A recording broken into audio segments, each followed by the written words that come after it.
Camera on, ready, start. കാരണം ഒരു parcel ഇതാ എത്തി.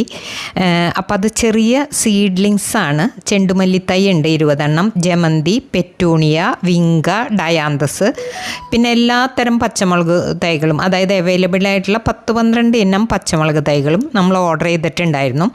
ഇത് നിങ്ങൾ വിചാരിക്കേണ്ടത് ഇതിപ്പോൾ എവിടെ നിന്നാണ് വരുന്നത്, അല്ലെങ്കിൽ ഇതിൻ്റെ കണ്ടീഷൻ എന്തായിരിക്കും, എത്ര ദിവസം എടുത്തിട്ടാണ് കൊറിയറിൽ നിന്ന് എത്തുക, ഇത്രയും കാര്യങ്ങൾ നമ്മൾ എക്സ്പ്ലെയിൻ ചെയ്യാം. നമ്മളൊരു 3 വർഷമായിട്ട് ഇതൊരു നഴ്സറിയിൽ നിന്ന് അയപ്പിച്ചുകൊണ്ടിരിക്കുന്നുണ്ട്. അപ്പം ഇത് കുറേ പേർക്കും സംശയമാണ്, ഇത് കിട്ടുമ്പോൾ ചിലപ്പം വാടിയിരിക്കുമോ എന്നൊക്കെ. അപ്പോൾ സംശയം തീർക്കാൻ വേണ്ടിയിട്ട് ഞാൻ ഇത് അൺബോക്സിങ്ങിന് വേണ്ടിയിട്ട് എൻ്റെ അഡ്രസ്സിൽ അയപ്പിച്ചതാണ്. അപ്പം നിങ്ങൾക്കും ഇത് ആവശ്യമുണ്ടെങ്കിൽ നമ്മുടെ വാട്സപ്പ് നമ്പറിൽ മെസ്സേജ് ഇട്ടാൽ മതി.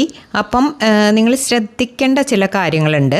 ഇത് ഓപ്പൺ ചെയ്യുമ്പം അതിൽ നമ്മളിപ്പം ഒരു 50ഓളം തൈകൾ ആണ് ഓർഡർ ചെയ്തേക്കുന്നത്. അപ്പോൾ നിങ്ങൾക്കിത് ഓപ്പൺ ചെയ്യുമ്പോൾ അറിയാം ഇത് എത്ര പെർഫെക്റ്റ് ആയിട്ട്, അല്ലെങ്കിൽ ഓരോന്നും 5 വീതം. ഇപ്പോൾ ഈ ഡയാന്തസൊക്കെ 5 വീതമുള്ള 2 പാക്കറ്റാണ് വെച്ചേക്കണേ.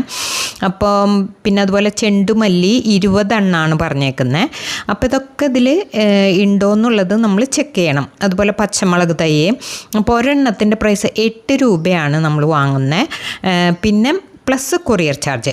അപ്പോൾ ഒരു തൈയെ ഒക്കെ പറഞ്ഞ അളവിലുണ്ടാവും, അല്ലെങ്കിൽ പറഞ്ഞ പച്ചമുളക് തൈകൾ ഉണ്ടാവും. ഇപ്പോൾ ഒരാൾക്ക് പച്ചക്കാന്താരിയാണ് വേണ്ടത്, 50 എണ്ണോ 100 എണ്ണോ എന്ന് വെച്ചാൽ നമ്മൾ അത് തന്നെ ആയിട്ട് സെൻഡ് ചെയ്യാറുണ്ട്.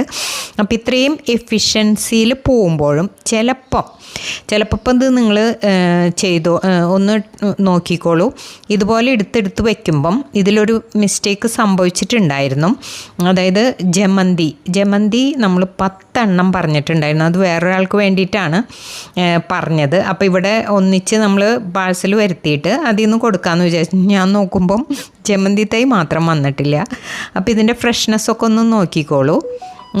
അപ്പം ഉടനെ തന്നെ ഞാൻ അവരെ കോണ്ടാക്ട് ചെയ്തു. അപ്പം തന്നെ പറഞ്ഞു ഞങ്ങൾ ചെക്ക് ചെയ്തിട്ട് പറയാം. പിന്നെ നമ്മൾ ഒരുപാട് കാലങ്ങളായിട്ട് ആ ഫാമിൽ നിന്ന് തന്നെയാണ് നമ്മൾ അയച്ചുകൊണ്ടിരിക്കുന്നത്. പിറ്റേ ദിവസം തന്നെ നമുക്ക് വീണ്ടും കൊറിയർ ചാർജ് ഒന്നും വാങ്ങാതെ ആ ഒരു 20 ഹെൽത്തി ജമന്തി തൈകൾ തന്നെ നമുക്ക് കിട്ടി. ഇനി ഓരോ തൈകളും നമുക്കിതിൽ നിന്ന് സെപ്പറേറ്റ് ചെയ്തെടുത്ത് ഒന്ന് ചെറിയ രീതിയിൽ പോട്ടിങ്ങും കൂടി ഞാൻ കാണിക്കാം. വിങ്ക തൈകളൊക്കെ നമ്മൾ 10 എണ്ണം, അപ്പോൾ അവർ 5 എണ്ണത്തിൻ്റെ 2 ബണ്ടിലായിട്ടാണ് വെച്ചേക്കുന്നത്. വിങ്ക തൈന് നമ്മൾ 15 റുപ്പീസാണ് ഒരു തൈന്. ഇത് ലീഫ് ഹാർഡനിങ് ചെയ്തെടുത്തിട്ടുള്ള തൈകളാണ്. ഇത് ചെറിയ പോട്ടുകളിലാണ് ഞാൻ ആദ്യം പോട്ട് ചെയ്യാറ്. വേരൊക്കെ പിടിച്ച് ഒരു തളിരൊക്കെ വന്നതിന് ശേഷമാണ് ഞാൻ മാറ്റി നടാറ്.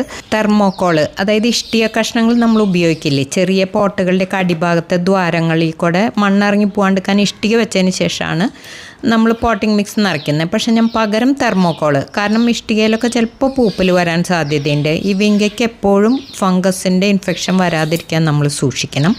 അതുപോലെ തന്നെ നമ്മൾ ഇടുന്ന പോട്ടിംഗ് മിക്സ് മണ്ണ്, മണൽ, ചാണകപ്പൊടി, അതോടുകൂടി ട്രൈക്കോഡെർമ പൗഡർ, അതും നമ്മൾ ഈ ഒരു സീഡ്ലിങ്സിൻ്റെ കൂടെ അയച്ചുകൊണ്ടിരിക്കുന്നുണ്ട്.